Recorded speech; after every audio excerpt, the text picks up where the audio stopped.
And welcome back to another episode of Leaving a Rich Legacy. I am your host, Jessica Rich, and I am super excited to have my guest on the show today. This is Bobbie Williams, who is also my uncle, and I'm super excited for him just to share a little bit about himself and his journey with us today. So, Uncle Bobbie is what I'll call you, but I'm so happy to have you. How are you doing? As I am doing wonderful, and thank you for having me. Anytime you get the opportunity to share your story, part of your legacy with others, I just think it's important. I've done this similar um, kind of thing for Warrior Stories for the Smithsonian. So my kids and grandkids and great grandkids can someday just go to the Smithsonian, go to Warrior Stories, and hear about their grandpa, his life, at least from a military perspective. So thank you for having me today and an opportunity to share with your audience. Yeah, I'm super excited. And you were talking about legacy, which this podcast truly is an opportunity for us to create a legacy within the Black and Brown community. It's not always about finances, but there's so many other things that we can do to leave a legacy. And this is like a love letter to my younger self.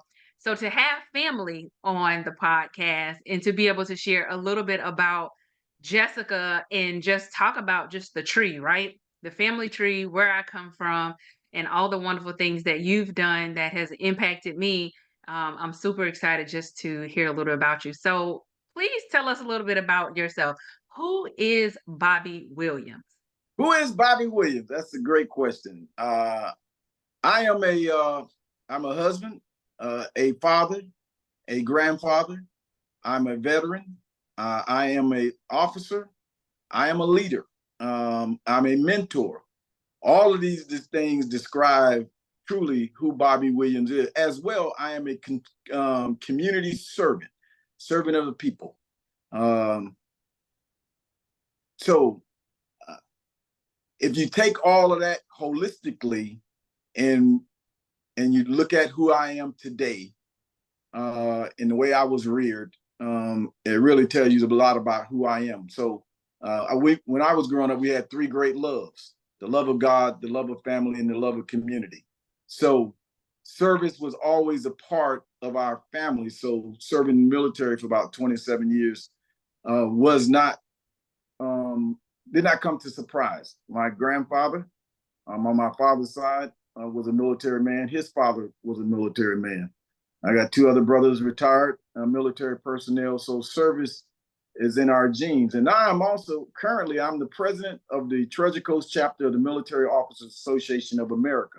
And our motto is never stop serving. So that's what I do.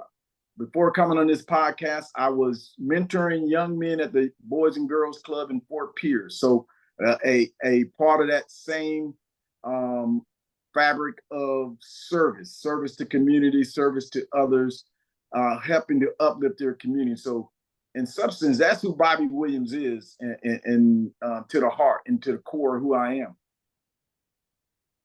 So you talked about service just being a part of your life from the beginning. And when you think back to when you first started off, like being a server, where would you say you started?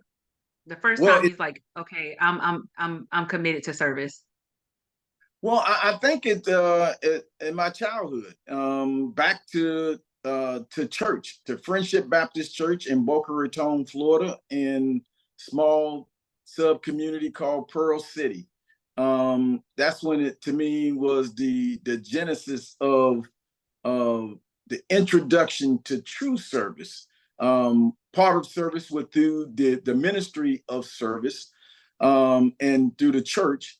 And the other aspect of it was, I think it really came to fruition to me with my mother helping to start Boca Raton Helping Hands, which was started out as a food pantry and a a journey to help those who was in need of who was dealing with food insecurity, and those who was in some cases was dealing with homelessness and hunger. So that that really brought home the whole aspect of service. But also, I was surrounded by individuals who had been to Vietnam in their service to country, but who were a part of the fabric of our little village we call Pearl City in Boca Raton. So that really started me to really think about service on a bigger level. But it was started in the church. Things we did in the Sunshine Band, the choir, things we did in the community. My mother just always wanted to make sure that we understood that serving others. Her famous quote is, "Charity starts at home and spreads abroad." And that's what the core of who my mother was, your grandmother. Um, that's what she believed in. She believed that service starts at home. Take care of those who are in your community, and I think it goes back to that: the love of God, love of family, and the love of community. So we're invested in those three things, and they're all linked together. Um, so in what you're sharing is you started service started at a very young age, Yes. in the church, and then just really has been a part of your life instilled from the beginning. So now you're pouring into the community in multiple ways, right? You've done that throughout your life, your career, and then now in your retirement, you're pouring into the community. So for you, why is it so important for you to mentor young men? To me, I think it's important. Sometimes it's the absence of fathers and or men of what I call men of value. A person don't have to have a lot of wealth. To me, my core values is the substance of who I am. It didn't, and a lot of time people, we have this thing called core values in the military, and that acronym is leadership. And leadership, the acronym is loyalty, duty, respect, selfless service, honor, integrity, and personal courage. My father, your grandfather, and his father was big on this integrity thing. Integrity is doing what is right, even when there's no one watching. So it started with that as the substance of who I am. I believe in a person's integrity has to matter. So so regardless of any individual's income level, I just believe everybody, as Dr. Martin Luther King said, we all can provide service, and we can all individuals can be mentored if they have the capacity to want to mentor. I think it's not always easy to be a mentor, but if you have a capacity to do it, I think is one of the most noble causes that you can, at least a man, it could be a man or a woman, but in my case, I think it is very necessary for males in today's society. Well, a perfect example, this in the last 2 weeks, I think we've had 4 shootings in Fort Pierce, the adjacent city. Some of them fatal. And a lot of the young men that I mentor at the Boys and Girls Club, I have this program through the Boys and Girls called Passport to Manhood. It's to teach them things about, through the mentor process, about becoming a man, what manhood is all about. Everything from opening and closing door for a woman, to learn how to tie a tie, to looking a person in their eyes, learning about some of these core values, how to manage their finance, how to respond to authority, all of these things that I teach on a daily basis. Actually, I'm getting ready to start next week a book. It's called A Love Letter to My Son. And this A Love Letter to My Son addresses in the subtitle to it, and it's a friend of mine. And it says, no love, there's no love in the streets. And he's telling a story about his journey, of being in the street. His family, the people he knew and he grew up at the time, it was about street life. And that life found him laying on the ground and still with the same to date. And I saw him a couple of months ago, And he's going to come speak to our young men with a bullet still enlarged in his body, with 6 to 7 gun shots in him, laying on pavement at the point where he thought he was going to die. And so this book he wrote to his son, his love letter to his son about avoid these things. I chose a path to, it probably was not a good path. So I'm going to tell you, I'm going to give you the prescription. I'm going to give you the roadmap. I'm going to give you the blueprint in order to help you learn to navigate and navigate the things that and negotiate the things that I had to, and sometimes without having to do it by not putting yourself in that kind of situation. But mentoring is just, I think, is necessary in society today, and that's one of the things. Even when I retired, I first started in the school system, and I was going to Title I schools. Title I schools, those are schools that are with 70 or more percent of the individuals at those schools are on free or reduced lunch.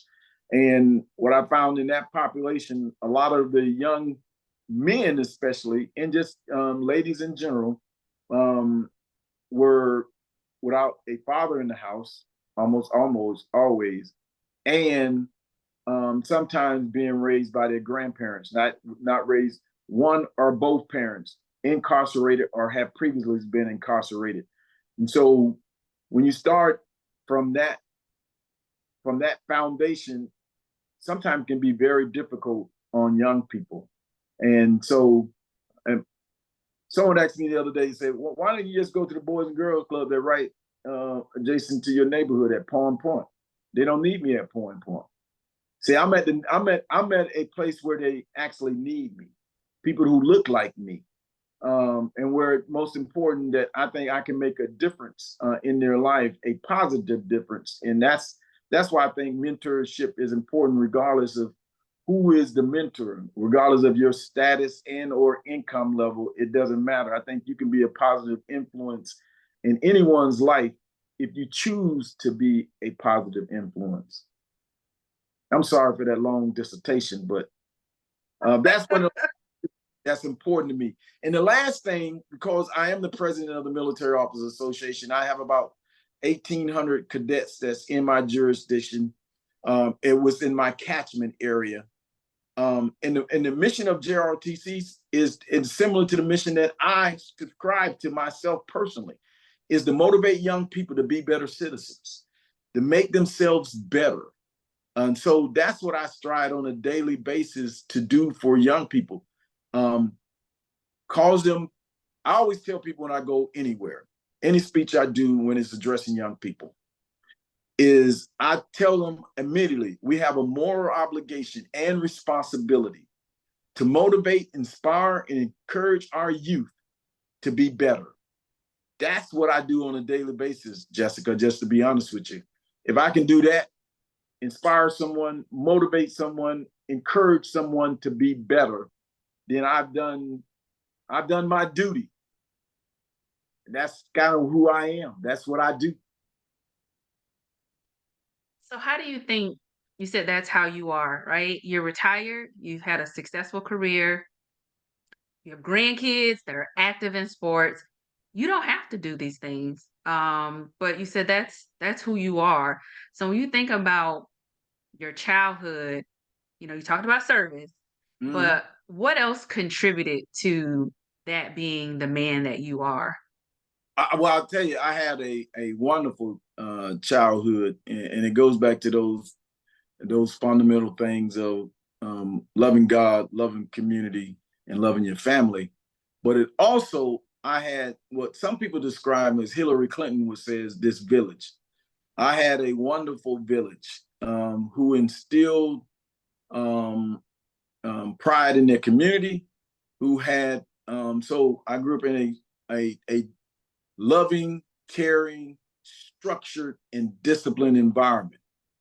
Because my father's father was a military man, he was very regimental, and that to me was great.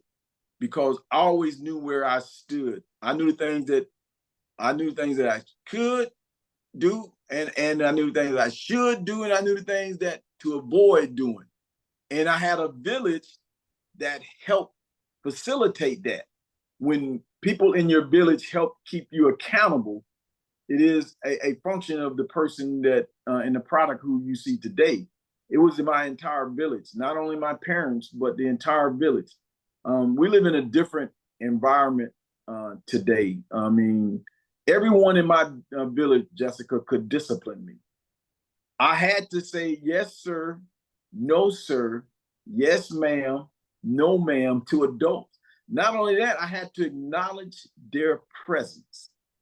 To me, I find it odd on a daily basis. I have young people on my street. They won't even acknowledge my presence.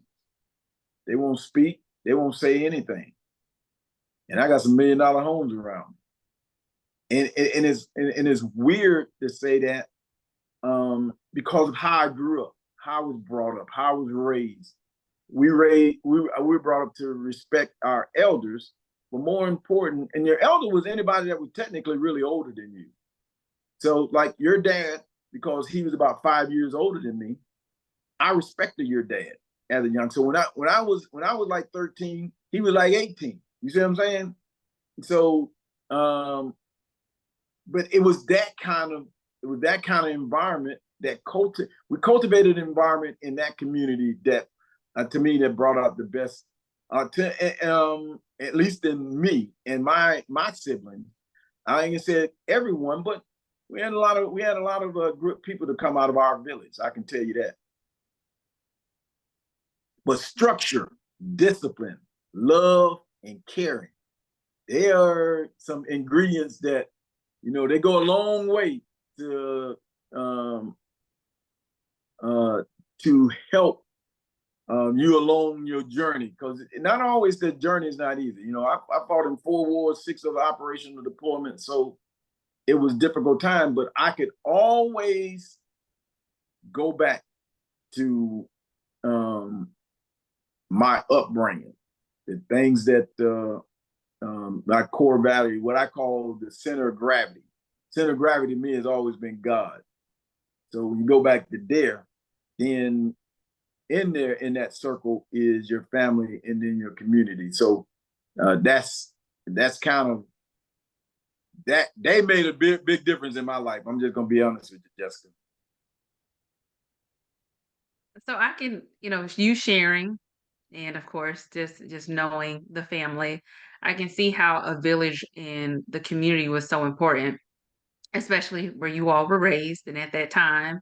So when you think about your mentoring, your upbringing, this village, this community, which I know that community is still very important to you all. When you think about your legacy, what does legacy mean to you? Well, that's a good question, because I talk about this all the time. I remember it was 1993, and I was in Germany, in Baumholder, Germany, right outside of Kaiserslautern. And I was reading the Daily Bread, and was one story, and it talked about this individual, this man who passed, and no one wanted to eulogize him. And the moral of that story was, I tell people this story all the time, and the moral of that story was, how do you want to be remembered?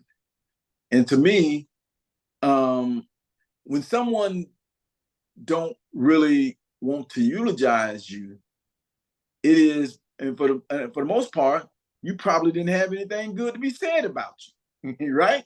You might have done a lot of good things and good deeds, and so how you want to be remembered. I think part of your legacy is, I always tell people fundamentally, my legacy is my kids, grandkids, and their offspring, right? That is my legacy. But I've taught them other parts of a legacy as it relates to building wealth and becoming financially secure. I've tried to instill that in my kids and my grandkids from the day they've been born. And I've showed them a lot of different tools to help facilitate them in their understanding of legacy. One aspect of that is competition. I believe in competition through athletics and other things that allow you. I don't like my granddad didn't have to play football like my grandson, but I know how much value I got out of playing football, because my growing up, my oldest brother, at least that lived, Eddie, he was my hero. So I ain't have to, if I got a hand-me-down, was a badge of honor to me. Like some folks, some people don't understand that today. Like they look for other people. Our heroes, and my hero was right in my family. I ain't had to go look for my hero. I wasn't looking for Michael Jordan and LeBron James and anybody else. I just wanted to be like my brother. That's it. And that's what I saw as being. But a legacy extends the identity of an individual as well. It is who you are when you're long gone. And I think that's important, because when everything is said and done, when people talk about Bobbie Williams, they're going to describe me in a certain way. And more importantly, how do my kids, grandkids, great-grand, how do they remember their dad, their granddad, their great-granddad? How would you be remembered? As well, your legacy also has your ability to influence others in your life. How does your life work impact what they're going to do and influence their decisions in their life? It also encourages the positive actions within themselves. You could be motivated. My grandson is motivated because, like, hey, myself, like, I ain't got to talk about going to college and playing football. I've done it. You can see trophies in there. You see helmets in my cases. You see all American stuff on the what you call them. So he can see it. It also helped to encourage him, because the journey in today is sometimes even much more challenging, simply because you have a lot more influences, social media. Those kind of influences can be profound and very impactful on young people. But it also, your legacy also captures the essence of who you are as an individual. And so when I think about legacy, I think about all of those things holistically and how it can potentially impact them in the future. And so legacy means something to me, Jessica. I mean, I've done a lot of things to put like, I don't fund my grandkids' college fund just for the purpose. From the day they was born, I started funding their college fund. And that was for them to know and understand that if you desire to go to college, your grandpa's gonna have some money here. And so all of them got about $100,000 in their college fund. So now they have to choose to go. See, it's a little thing on there that says FBO. And FBO is for the benefit of. See, I'm the owner of their scholarship funds. But in their head, they all now knew from the start, like, this is something I think you need to do. I think you need to go to college. You need to, can you be successful not going to college? Yeah, I can tell you that. I probably would have been still as successful.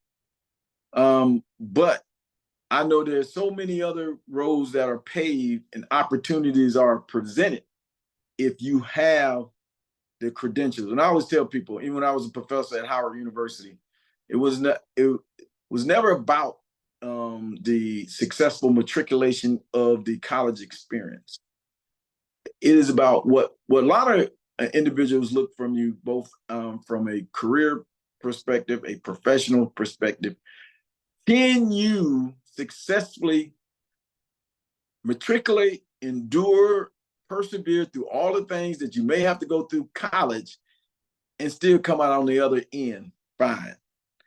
You know, it is just not about the academic success that you may or may not have. There's a lot of things that goes on through in the college experience that if you can negotiate all of those as well, successfully matriculate and graduate, someone says they may want to invest in you. They okay, this person can get through something. They're not going to quit, and they'll persevere even when there's difficulties and hardship potentially in their lives. So yeah, so I've done a lot of things. For example, just recently I set up a new variable university annuity life insurance. So part of the proceeds, I have a lot of life insurance, but part of that money goes to the grandkids. You see what I'm saying? I ain't said it there for it's almost $1 million. I didn't do it for the purpose of. I hate when people says, and even it's one of the things that bothered me when Steve Harvey even said, like I already told my kids I'm not going to leave them anything. So I think that's the wrong mentality. And he don't say not going to leave him anything, but he said we're going to me and my wife are going to spend 85%. See, I don't think in those terms.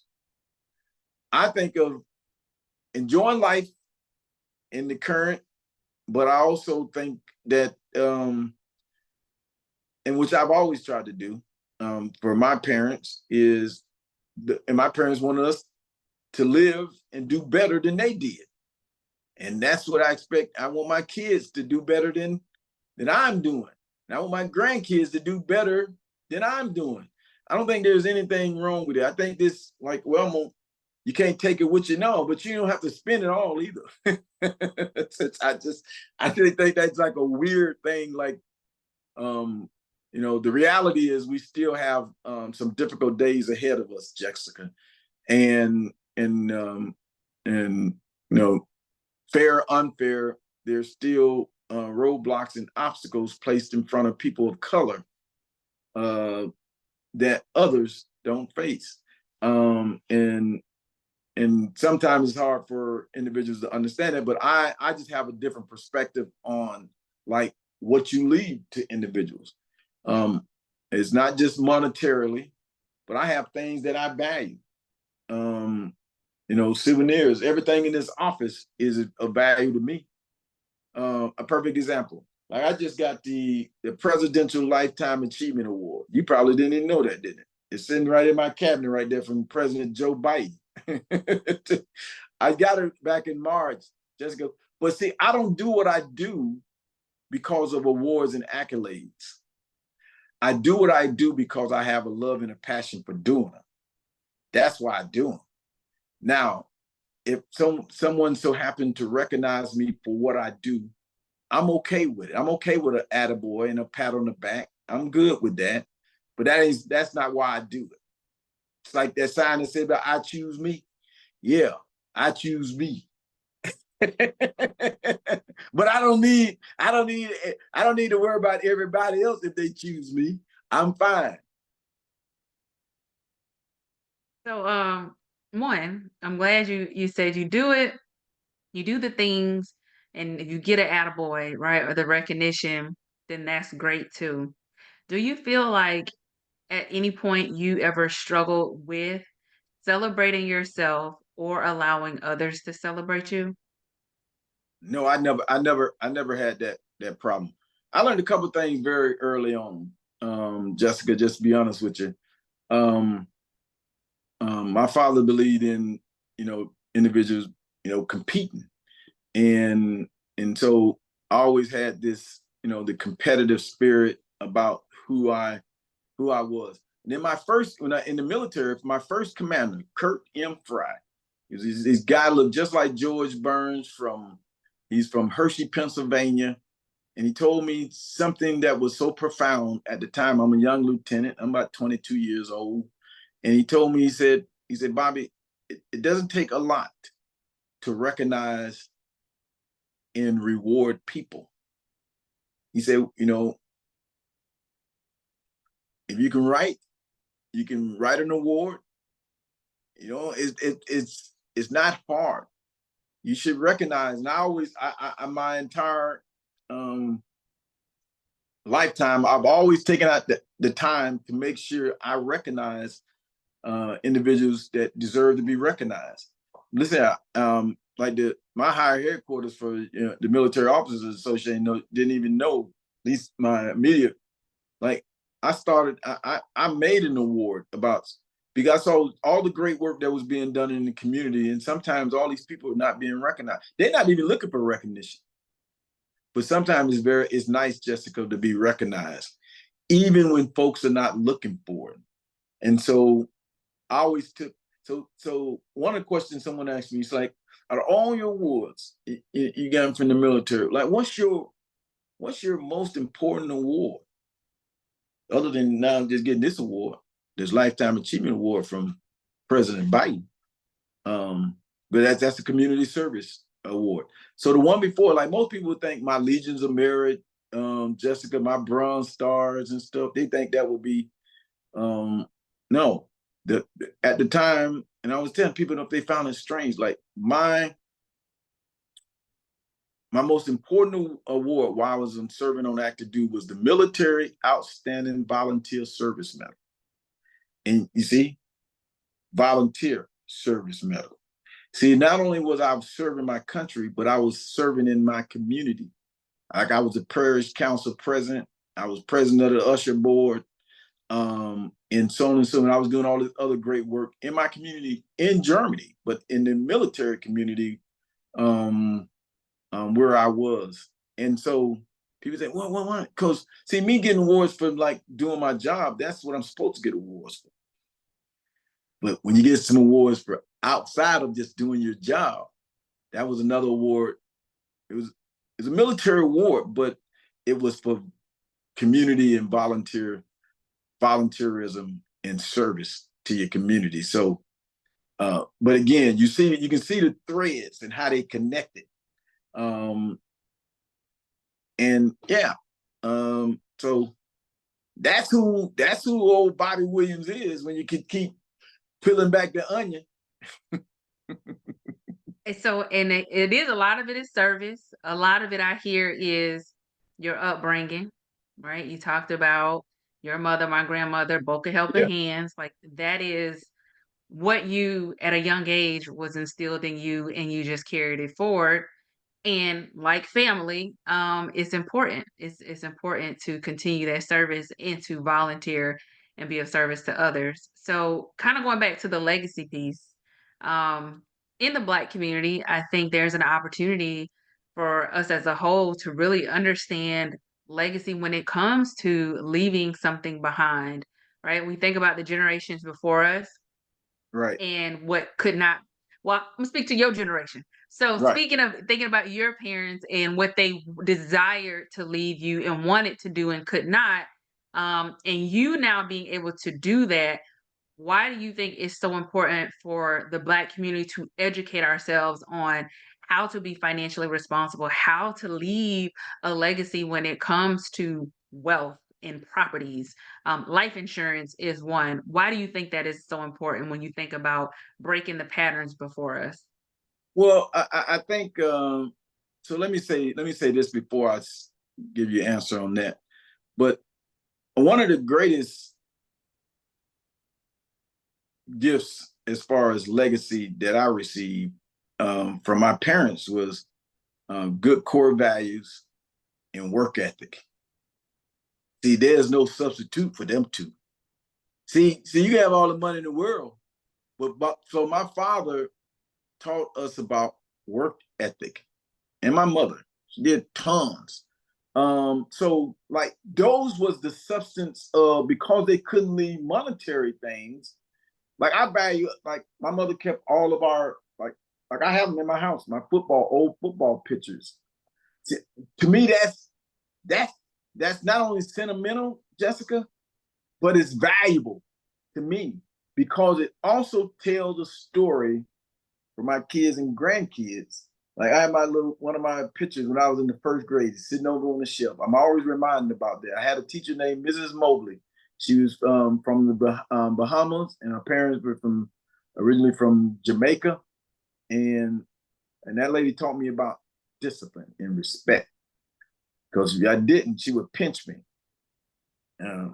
and but she's also the person that discovered that I couldn't see. That was my first time realizing that I needed glasses. And if a person, if I don't know, do you wear glasses or contacts?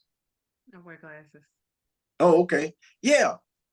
But it's like when I remember having LASIK surgery. You know, you don't know what you don't know until because she said, "Come there to the front of the classroom," and but let me digress. But let me get back to your real fundamental question. But your fundamental question is, why is finance in education of finance important? For example, I gave my young men at the Boys and Girls class. So one of my the 2-hour block is on finance. So I give them the Cliff Note version of what people and an adult would get. But so the first day I gave them, and the same thing I did with my kids and grandkids. The first day I gave them is I gave them a generic amount. I said, okay, we'll just say both of your parents are making $60,000. They got $120,000 of income. So I'm breaking all this down on the board for them so they can see and understand the decisions that their parents have to make as it relates to things that they can and cannot provide for them. So I start there. Then I show them where old Uncle Sam come into play in the tax man. And I say, you take that $120,000, if I put you in the 25% tax bracket, you're gonna be left about $90,000 total. I said, if you're buying a house right now in a mortgage, it's gonna almost be $3,000 a month. And so that's another $30,000 to $36,000 from that $90,000. All right, we have all of these different types of insurance. I'm breaking this down for them. You have life insurance, you got health insurance, you got car insurance, you got other insurances. I say, now you take all of these, you're gonna be left with this amount. All right. You got utilities. So what I show them all the way to, and I said before I start there, I told them this, Jessica. My rule is you're supposed to say 20% of the income that your net income, not gross, your net income. So they had that 90,000, 95,000 remaining. That means their parents should save $18,000, right? And so now by the time I get to the end, you got to eat. You got all these other things that you have to do. And they're like, oh. I say, but you still want them $250, $350 Nike Jordans. Your parents may not be able to afford. So the next day, so they get the big picture. That's big picture. Next day, I got a piggy bank. I got a piggy bank on there, and I showed them what I call the three-legged stool, or the triangle to financial success. The triangle to financial success is three-pronged. There's savings, investing, investments, and insurance. Those are the three components to financial security. So savings is the three reasons. You have emergency savings. Your car break down, your engine go out, whatever, you got to get it fixed. You got some savings. Next part of savings is vacation savings.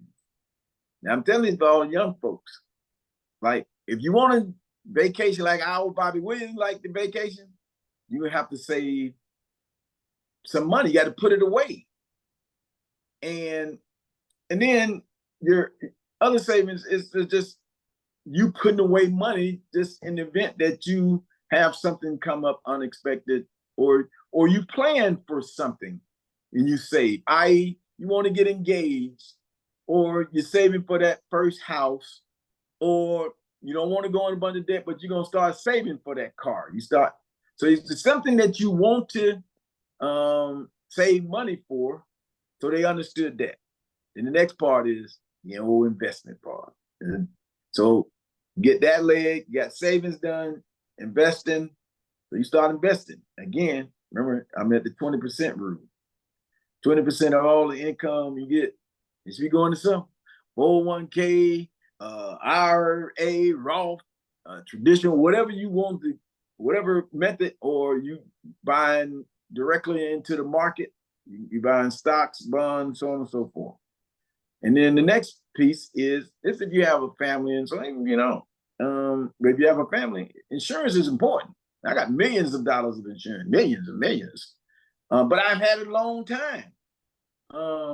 And what that was for the purpose of an event, i.e., like when I was serving, especially when I was young, that if I was killed in war and so on and so forth, that I want to make sure my family was taken care of. So that's the triangle approach to financial security. And I think for individuals to understand, have financial literacy, they have to have a foundation. And sometimes that's the easiest way to explain to them. But along the way, Jessica, I always tell people, you have to make sacrifices. Like people always want, it's the difference between having, disposable income and see, I've always paid all the bills in my house, and I've always done it, all invested and so on and so forth.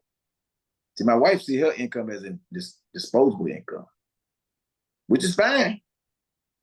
But everybody can have all disposable income. Somebody got to be making some sacrifices along the way. And so, but you ever heard about the story from the man from Babylon? If you have not, the story from the man from Babylon is to pay yourself before you're paying anybody else, other than paying your tithes. So, and that's why one part of the Bible it says, what is for God is for God, and what is for Caesar is for Caesar. The reason it says that is because God knew that, listen here, that in the book of Malachi, that you should, see, what so often people only get hung up on the tithes piece, Jessica, but it's also the offering piece that they forget.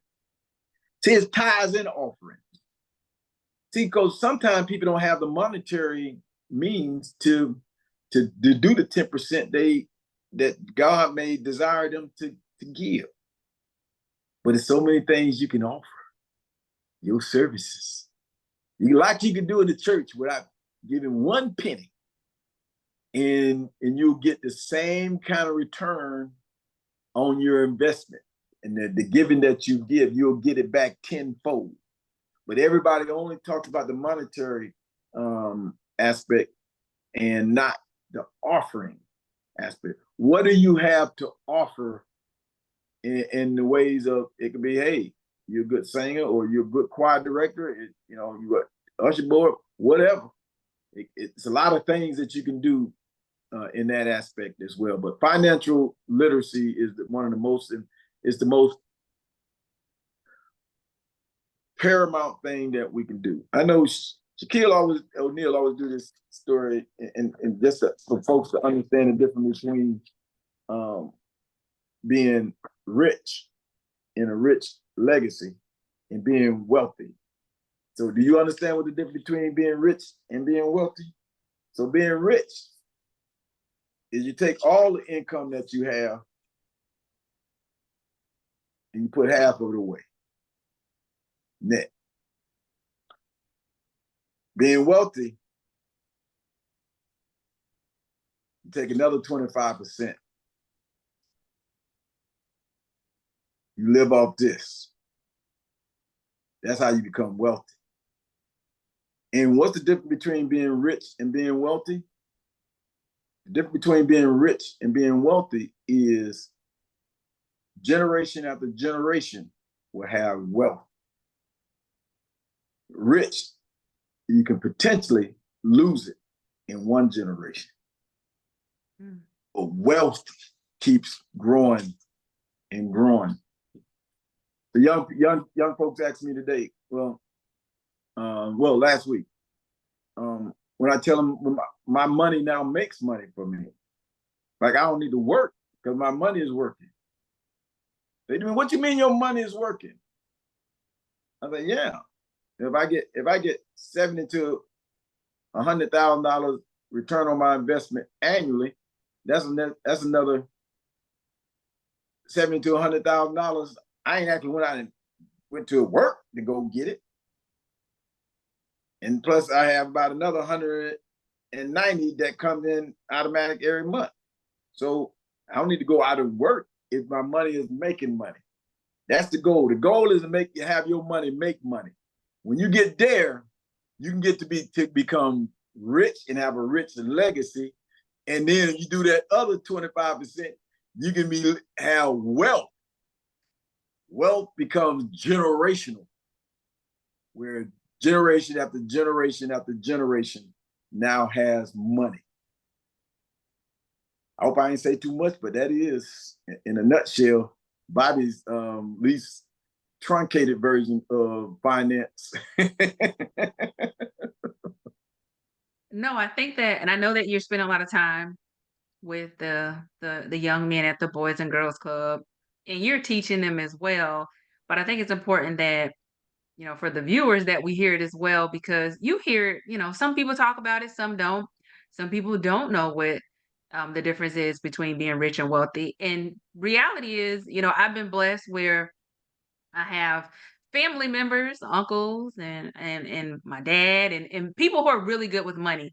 But unfortunately, right, some families don't have that, and they don't get to hear this knowledge and wisdom of individuals who may have not, growing up, like you said, it was love, it was care in the home, and then you were able to carry that forward differently when it comes to the wealth side. So I definitely think that's a good knowledge and wisdom to share from your perspective. So when you think about, like, right, you're encouraging these young men, but right, I want to talk about, most of my platform is the Black and Brown community. So for you, the experience that you've had, you're already trying to encourage them to be leaders, to be successful, whatever that looks like, right? They go to school, they don't go to school, financially, how to be responsible. How can we be intentional about pouring into and encouraging the young men in the Black community? Because I think it's important that we do that, and it starts with the older generation pouring into them. So how can we be intentional? I think I think you have to cultivate environments where you can actually address, like for example, when I was in middle school, one of the classes that were required, it was like consumer finance. It was like a requirement. It was like understanding the basics of, living and consuming, and which had a component of finance in there. But one of the things I took advantage of, very often, Jessica, obviously we didn't have tons of money, but I had friends that had tons of money. I would take the wisdom from, like, one of my friends, David Gross. I think his parents left him like him and his brother like $40 million. But I used to listen to his dad all the time. Like, we go out on their yacht and so on and so forth. See, because they had that kind of money. His dad was a developer, actually the condo he lived in now, he owned the whole building, and multiple other buildings. But I would always take in the things that his father would be telling me because I would be asking the question about because back then it was, how do you become rich? I didn't even understand wealth, right? I just want to be rich, and he would tell me, he said one of the and I was telling young people the other day, what, Mr. Williams, what kind of cars you got? I said, I never put money in cars. Even one of the program director there, when I told him I ain't never owned a brand new car, he couldn't believe it. I said, no, I ain't never owned a brand new car. Cars is the worst investment ever. I look at cars, Jessica, only as a utility. See, this is why we have to get young people to change their mindset, because they have to be re-educated, they have to be reprogrammed. They've been programmed like to think, okay, having a Maserati or having some fancy car is, someone that said it today, most time you have a fancy car, it's for other people, not even for yourself. Because you want people to think you have reached a certain status. It's not even about you. It's about other people. You want other people. A perfect example, I think Jalen Hurts just signed almost a $300 million contract. They showed the house he lived in the other day, and it makes all complete sense. Like a little 3-bedroom, 2-bath. What else he need? Why he need all this house? It's just him. Like, he don't need no mansion, And so I think it's a reprogramming though, but you have to give individuals an environment that will educate them. So there's so many things that's been left out of school. Just like I said, this consumer math and consumer that used to be mandatory. It was taught in class, so kids can get an understanding of like things that their parents go through, things that their parents have to buy, and so on and so forth. And so, like, as I see a vehicle as I only want reliable transportation. I can care less what the name of it is. I just want to make sure you get me from point, because that's how I see it. It's something to get me a vehicle to get me from point A to point B.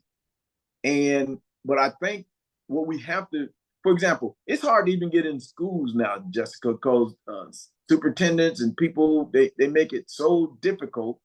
Like, even if you want to go and offer up your services for free, just like I have a vehicle in the Boys and Girls Club that pretty much allow me to drive whatever train I want to in my Passport to Manhood program. I choose the topics that I want to choose and talk about. And so, finance is a big one, because it's the like Lauryn Hill and that her most famous album, The Miseducation of Lauryn Hill. See, it's the miseducation of our young people when it comes to finance that we really have to solve, because they still thinking, like the young men, they still think like things that's not important, like how many pairs of shoes you have. Listen, all the shoes I wear, Joe, I've only purchased one pair of Jordans in my life. I still have them. I have my original pair. Yeah, 1984. I have them original, the original Jordans, and I just keep them as they classics. I don't wear them. They classic, but that's the only pair. I wear Dr. Comforts, Skechers. You see, I wear comfortable shoes now. I don't need what I need Jordans. But know how much money I saved, Jessica, by just my mentality, my approach. I saved tons of money. And the young men today started to think about it like, oh, you don't drive this kind of car because, and you trying to tell me, Mr. Williams, they call me Mr. Will.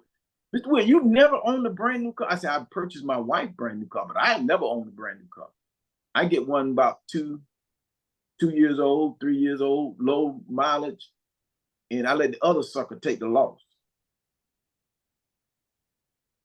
I keep my money in my pocket so I can do other things, i.e. for my kids and grandkids.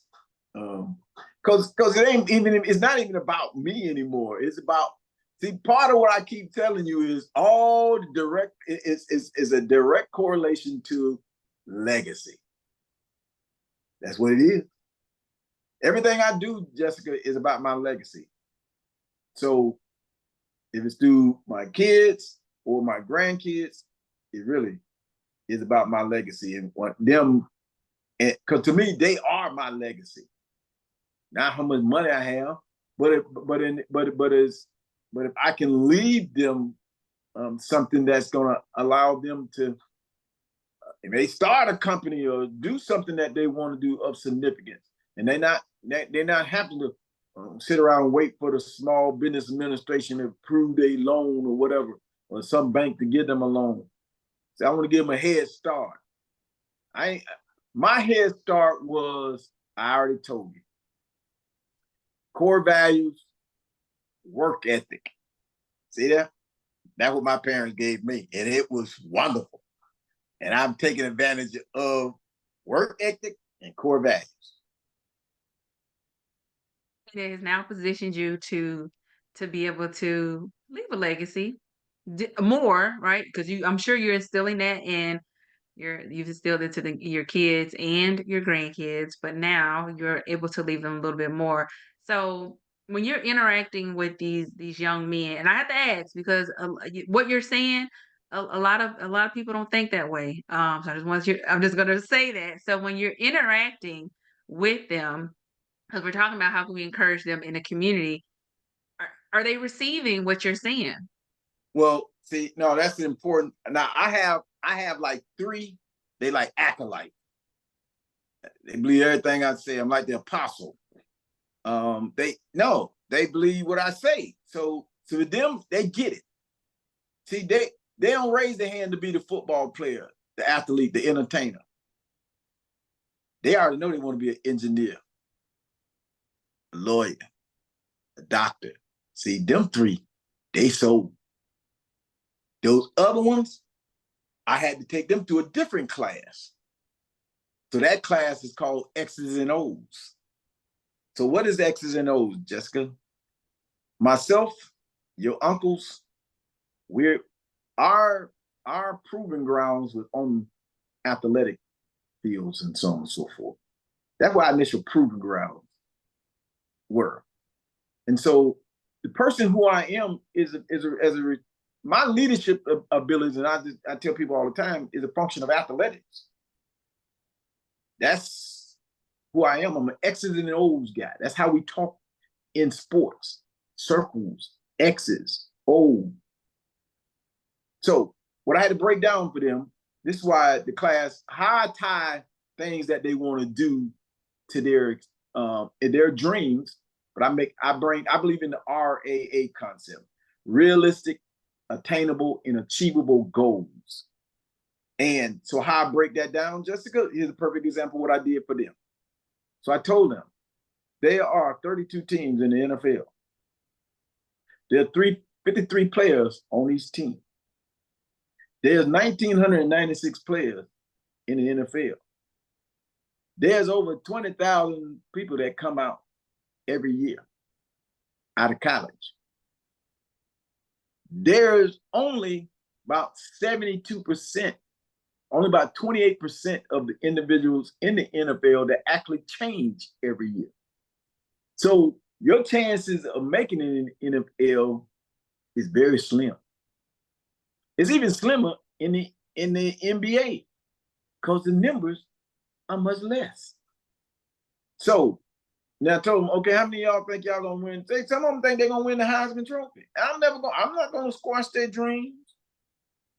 I'm all on board, but I have to let them know RAA, realistic, attainable, achievable. All right. So I say, for all y'all, so I hand them this bag. And in the bag, Jessica, is ties. Like, what you giving us these ties for, Mr. Williams? Because y'all told me yesterday, Mr. Will, y'all told me yesterday you're gonna be on the Heisman stage. I said, in order to be on the Heisman stage, you have to wear a tie. You got to learn how to tie a tie. You say you want to be the Heisman Trophy winner, don't you? Okay. All right. Now remember, there's on 1,900 and some slots. Now, there's, only about 25% of those going to be available. That's 450. There's 7 rounds in the draft. So there's 7 rounds,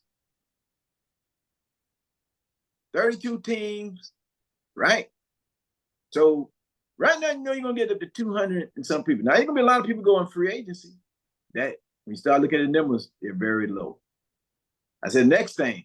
I say, but listen, I could tell you something. I got 3 or 4 of my college teammates. you have a higher probability of being still enjoying the game, getting paid big money, but you're not playing the game. I said, there's a lot more coaching slots open. I said, I got two of my teammates make over $6 million a year that played with me in college. They're coaching right now at Division I, Kansas State, and they earn over $6 million a year. The other two earn over $2 million a year. And then we got a couple 500,000. But when I showed them the numbers there, I said, you have a greater chance to being one of these guys than to being that athlete.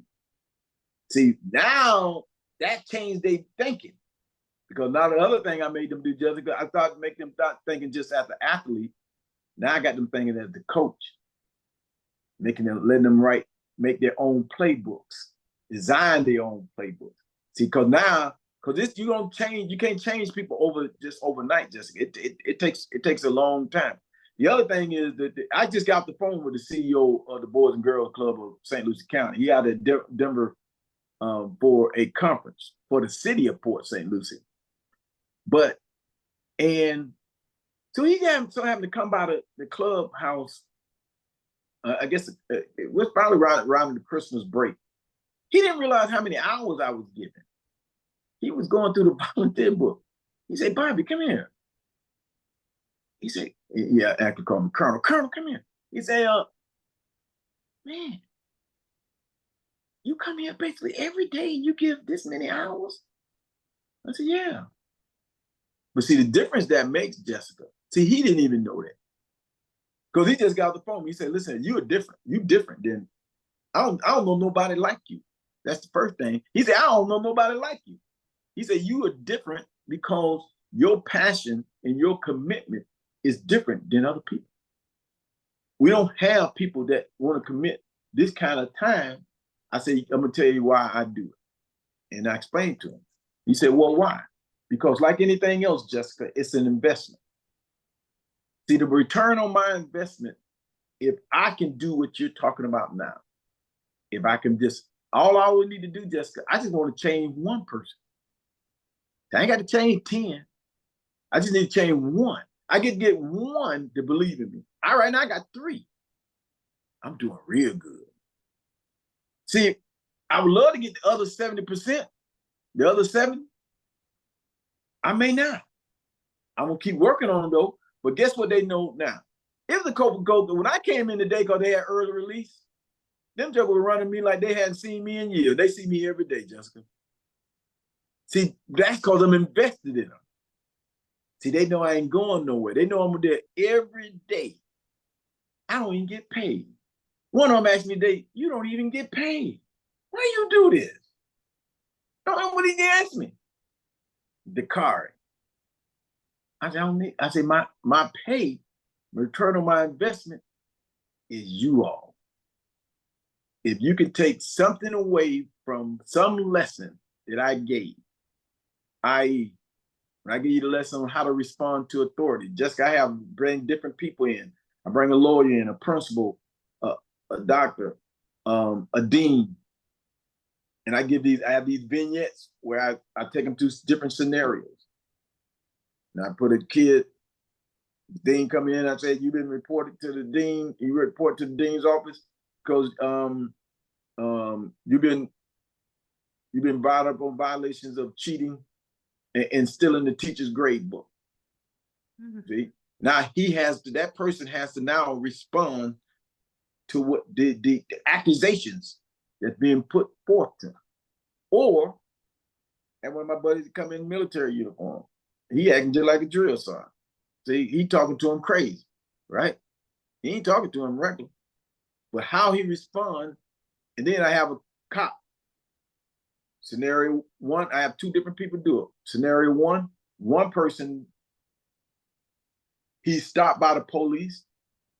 He's done everything that I taught him to write. He's pull over, stop, call him. Officer, may I help you? Can I see your license? Yes, sir. May I have permission to go into my glove compartment? Here's my license and registration. I hand it to him, so on and so forth. Next guy, same scenario. Get pulled over. You don't give the cop a chance to answer. Why you stop me? What's all this about? Man, you just stopped me because I'm driving while I'm black. You see, his attitude is different. Now the cop attitude might be different. Cop was just gonna tell him, hey, your brake light is out. But now they have a different confrontation going on because how he responds. That's what people remember. Everybody is human. So you treat me bad, I don't know, I may react different. But this is what I call the graduated response, Jessica, of life. How you respond to someone may cause them to respond a different way. See, the guy that hey, he just followed the instructions. Yes, sir. Here's my license, and I just want to let you know your tail lights out, young man. You probably need to get that fixed. Oh, sir, okay, which one? Well, thank you for letting me know. See, and he off on his own way. The other ones, they over here, he in a major confrontation. Even the guy that came in and got accused of stealing the teacher's grade books and grade sheets.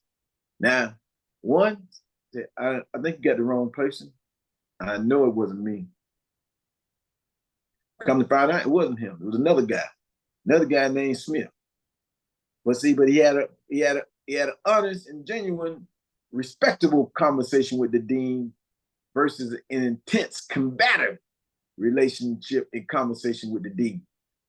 See, it all makes a difference. And if they can learn something from one of those vignettes, from one of those different individuals, because at some point in their life, they're going to be pulled over by a cop. I got a lot of tickets and warnings, Jessica, because no ticket, because I was nice and respectful. No, serious. And I think, absent of your upbringing and you being in the army, I think it's important that you know how to respond. I think some people just don't know.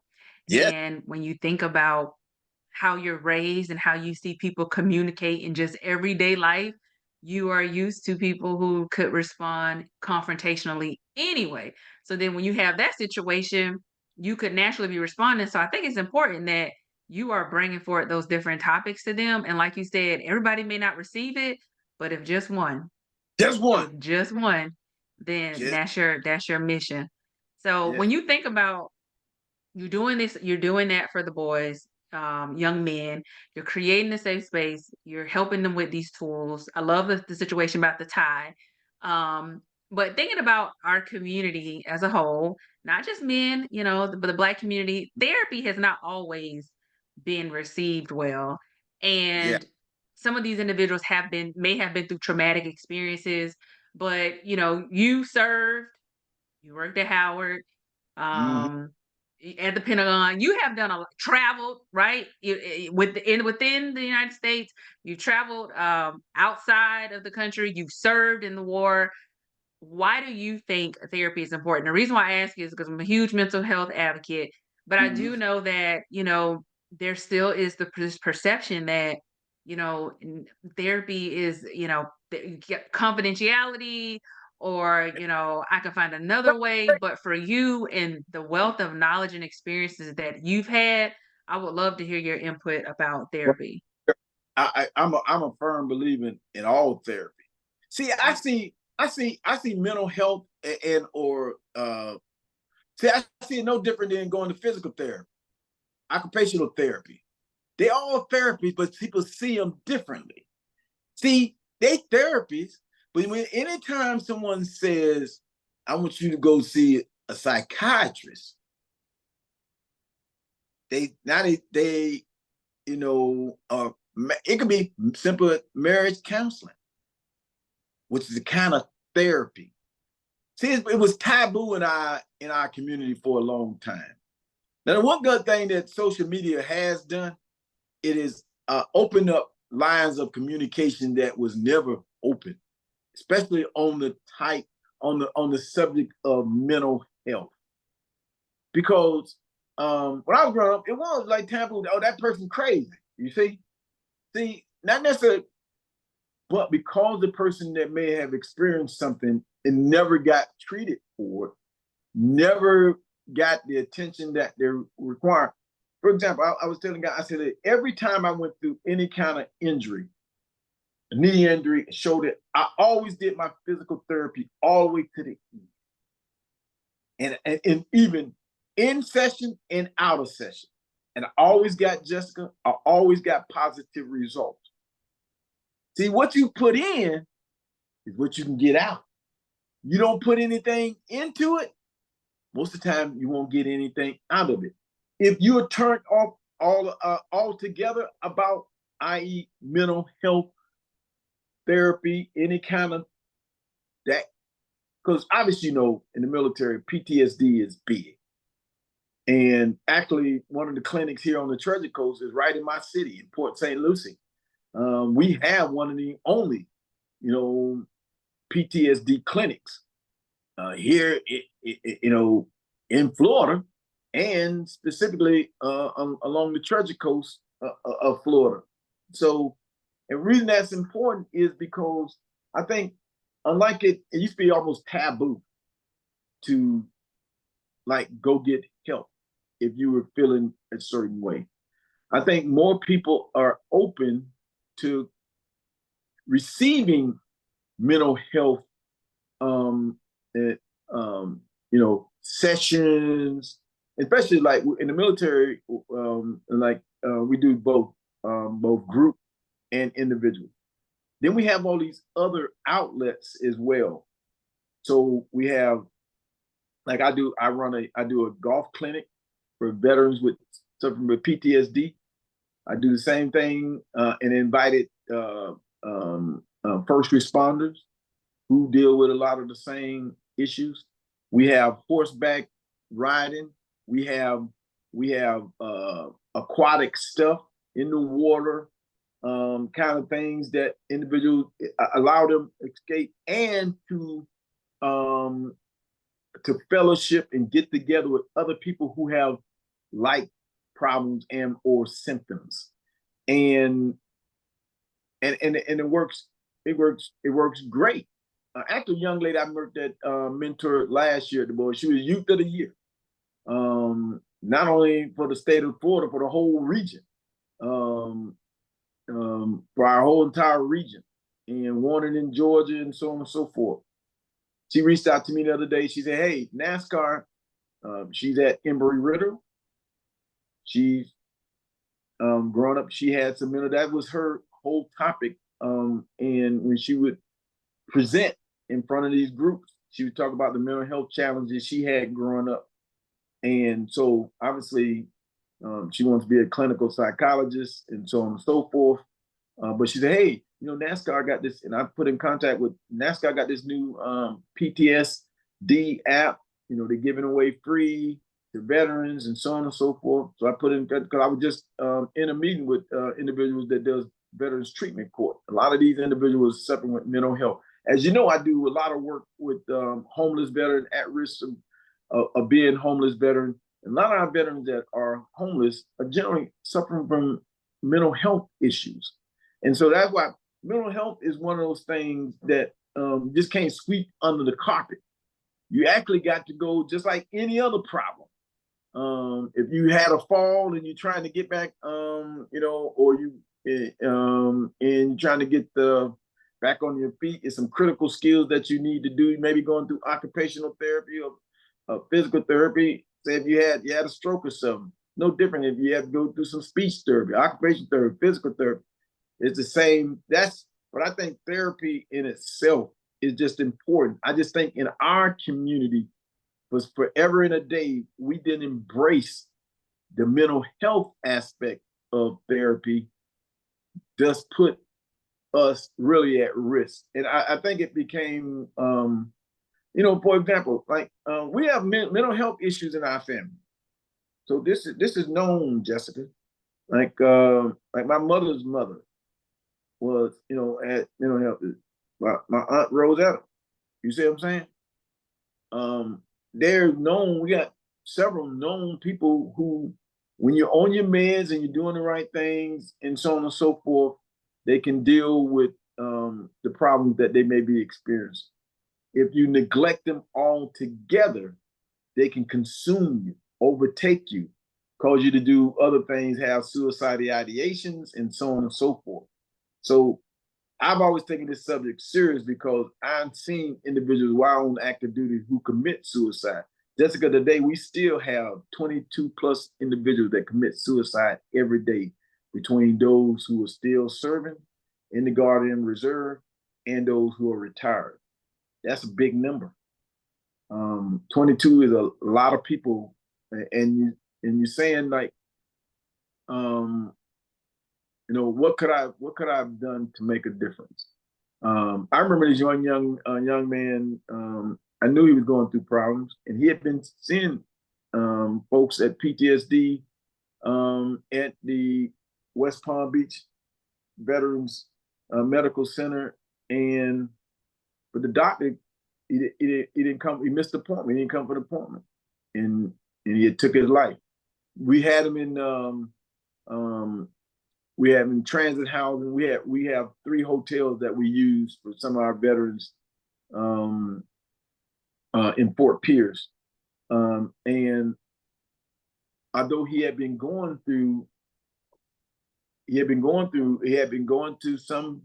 some treatments and some therapy, but he had serious problems. He had major problems, and he didn't have, like now we have a lot of buddy systems and people to check up on you and make sure you have like Veterans Treatment Court. We do the same thing.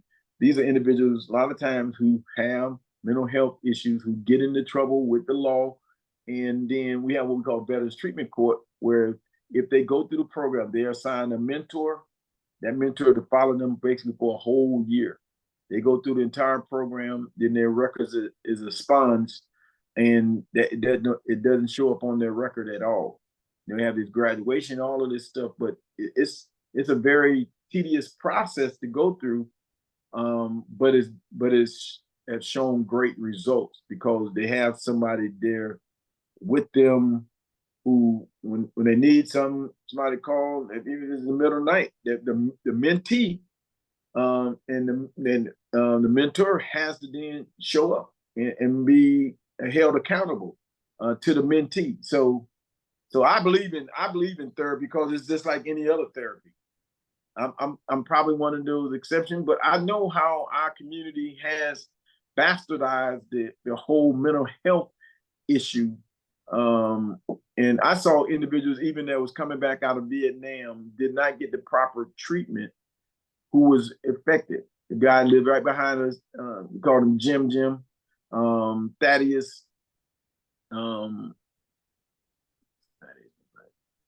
But lived on 15 Terrace. He, he suffered. It was some gruesome stuff. War. I always tell people that's why I'll never glamorize war. War is hell.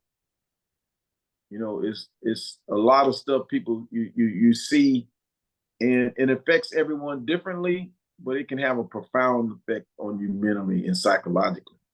So I'm sorry. I said a lot, but because I think this is an important subject though, because so often we don't want to talk about this subject. No, you're right. And I love that you tied in. It's like any other therapy, but then also outside of the support, like with a therapist or a counselor, the different things that you all do to support veterans, because mental health isn't just about going through therapy. It's a process, it's a journey. So the golfing clinic, I heard you say horseback riding.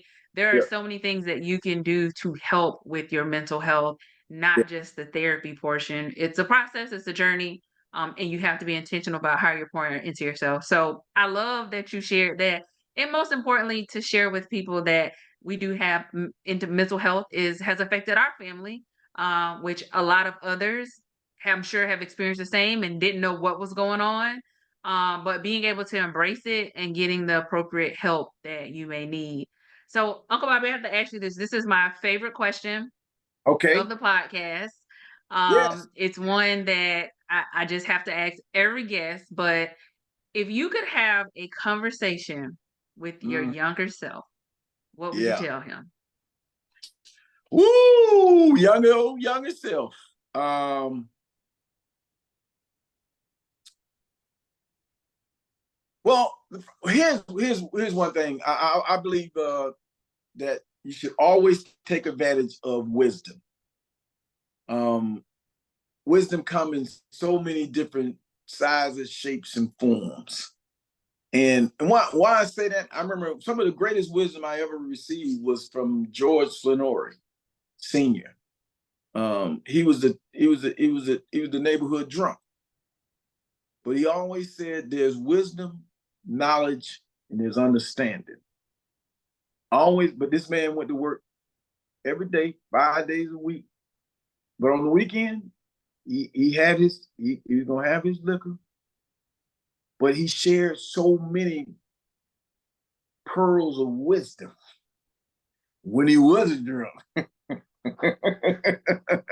And so I just say so often I say my like be careful not um to shy away from some of the wisdom that individuals are providing you. So you don't know, and sometimes it's only after the fact. I also one of those other things. So wisdom is one of those to my younger self. I also delegate the ability, to allow others, your subordinates and others, to. It took me a long time in that area, Jessica. Like even under my in my military, like which is a function of trust. See, sometimes when people don't want to delegate something to others, because they don't trust them to do the job that they're gonna do. You see what I'm saying? That's one of those things. If I can say to myself back in the future, in my past, is like, okay, be more open to delegating to others, so you can do some more important things. Um, what else? Because I want that when people ask me what is one of your weaknesses, on like a different, like that one for a long time. That was one, like delegating to others. Um, I got so many great things though from people that I don't. And be honest with you, Jessica, I don't have like a lot of regrets and things because I took advantage of knowledge, experience, individuals' experiences, and I applied them. My father's best friend, Joe Johnson, and it was one summer I was, and it was I learned a hard lesson, and I remember telling this at his celebration of life. And so one day I said, Joe, we got that backhoe there. We got that ditch witch. Why you not let me use this equipment? He said, if I let you use that equipment, you may consider not going back to school. Because he knew picks, shovels. I was happy to go back to college, Jessica. When by the summer though, my hands, even with gloves, I'm digging holes. You know, so those lessons, and so the lesson to me was, and the other thing he told me the lesson was, listen, if I let you do that, you're not gonna be able to earn these hours. He said, I don't get the same money because I'm on salary. You get paid by the hour. I said, okay. And so I was getting a check. Like if we had finished too fast, that was gonna cut down on my hours. but his most important lesson with me was, if I make it too easy for you, you may consider leaving school. So he made sure I had it hard. And so at the end of every summer, before going back to football, whatever the case may be, most of the time I worked two jobs. Um, I, Jessica, I was looking forward to going because it was a hard summer. He made sure it was hard. so yeah, so taking advantage in pearls of wisdom and delegating those, looking back, being able to delegate to your subordinates much earlier. The delegation piece I can relate to. So I definitely love that and all the wisdom that you shared. I know that you, like you said, your brother, your Uncle Eddie was your superhero, and that's who you wanted to be like, and just the family that I know you came from that contribute to you. I know that you will inspire someone listen to this podcast. So, is there anything else that you would like to share before we wrap up that you didn't get to share with a viewer that may be listening? No, I just believe in that. I always believe in positive thoughts. One of the things um, that Denzel Washington does, he does it very often too. He shares all these different inspirational and motivational little pearls of wisdom, and I listen to them, almost all of them. And there's so many. One of the famous person is, why would you listen to something from Dolly Parton? Dolly Parton said something very smart on many occasions. She said, if you don't like the path that you on, start a new path. Right? It's like if you don't like the heights that you have reached, sometimes you have to get rid of some of the baggage that's on board. There's a lot of pearls of wisdom out there, things that motivate you, make you think about things. I remember the movie Remember the Titans. And there's a scene in there in the movie Remember the Titans. There's Gary Bertier, and there's Julius Randle. From two different sides of the neighborhood and the tracks. And so Julius said to Gary, he said, my attitude is a reflection of your leadership. So I always tell people, your attitude can change your aptitude as well. Your attitude can change someone's leadership. See, because your leadership can be a reflection of somebody's attitude. Like my attitude could be bad because your leadership is not very good. So think about those things. You don't like where you're going, start your new path. You don't like the path you're on, start a new. You don't like the height you're at, get rid of some of the things on board that you can go to a different level. Sometimes that's why in the book of Ecclesiastes of the Bible, in chapter 3, it said there's a time and a place for everything within under the heavens. And we all have a purpose, right? You have to find your purpose, your passion. What are you passionate about in life? That's one of the most important things I can tell anybody. Find whatever it is that you're passionate about and then go after it. Because if you're passionate about it, you would do it almost for free. To get paid for it is just a bonus. Because there's too many individuals, and this one of the stats, and I used to teach freshman seminar at Howard University, it always came to, it was always true. It always rung out true. Like most freshmen don't know what they want to do when they graduate, when they in accounting. So like somebody forcing you into a major is like, it's weird, right? Because the average freshman changed their majors 3 times before the second semester of their sophomore year. That's factual. Because most people don't know what they want to do.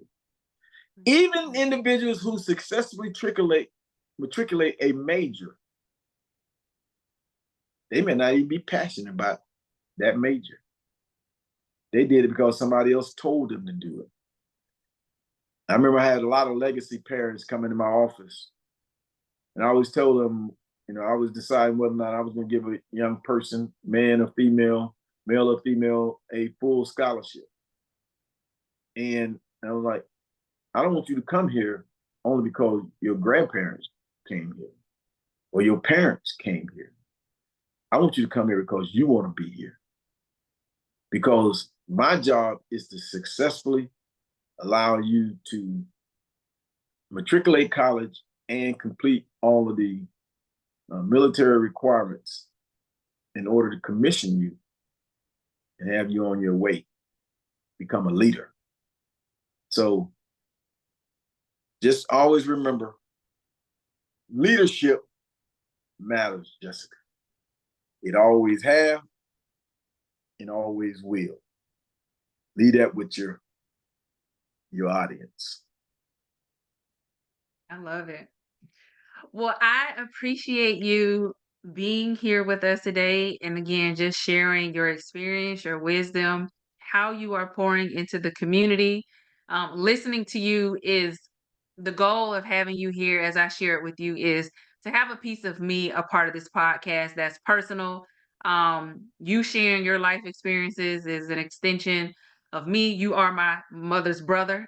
So it is wonderful to have you here, Uncle Bobbie, just to share. And I truly know that somebody will be blessed with everything that you share. So thank you for being a part of my podcast. And I look forward to having you again in the future. Well, thank you, Jessica. It's been an honor and a privilege. And keep doing what you're doing. I am always fascinated by a number of the subjects. I go listen to your podcast. I know more than your other uncles. Because the work you're doing is important to me, and I think different people have different platforms and things that that they want to, how they receive their information. It's important to have. I believe you be doing substantive things and things that allowing individuals to empower themselves, which is important to me. How people empower themselves is important. I mean, and that becomes that's a function of having knowledge and tools that you can use because of information that individuals have shared with you. There's a lot of value in information. The power of information is wonderful, and that's the beauty of sometimes looking at different perspectives of different individuals, because we all have different walks of life. Not everybody's walked by shoes, but I had walked in their shoes. So when I listen to others, and that's even I learn stuff from young people all the day, all the time. Because I know I cannot treat every individual the same. Some things have to be tailored. Some things have to be measured. Some things, my approach with one person can't be the same as an approach with another. I got two individuals, like their family just is related, have been, involved in gang stuff. That's how they think. You know what I'm saying? So when you're in that kind of environment, so I learned stuff from young people as well. I impart a lot of knowledge, but I also take some of their experiences and then try to figure out how I can best communicate to them, because it starts with that communication. There's no greater tool in the modern language than the ability to communicate, and that's both verbal and non-verbal. Because body language tells a lot about. I tell my students and mentees all the time, like, your body language tell me if you really hear. Like today I used the conversation ball. I have this little thing and have different topics on. I throw it to a person, and the topic may be, what causes you stress? What causes you anxiety? How does exercising reduce your stress? They have all these different little sayings on the ball. I got several different ones, and which is a great tool for the young people to see what's going on, what they're thinking about. Because they're going to tell you, when they land on a word, they're going to say, okay. And so, and then the goal is to tell me what's what's on your mind. How do you use exercises to like I told him, I go to the gym every morning for the purpose of that's how I decompress, de-stress. It starts my day. It makes me feel better. That's why I do it. I'm sorry. You still do it very actively. Very actively. Well, Uncle Bobby, Well, thank it's been you again for being here.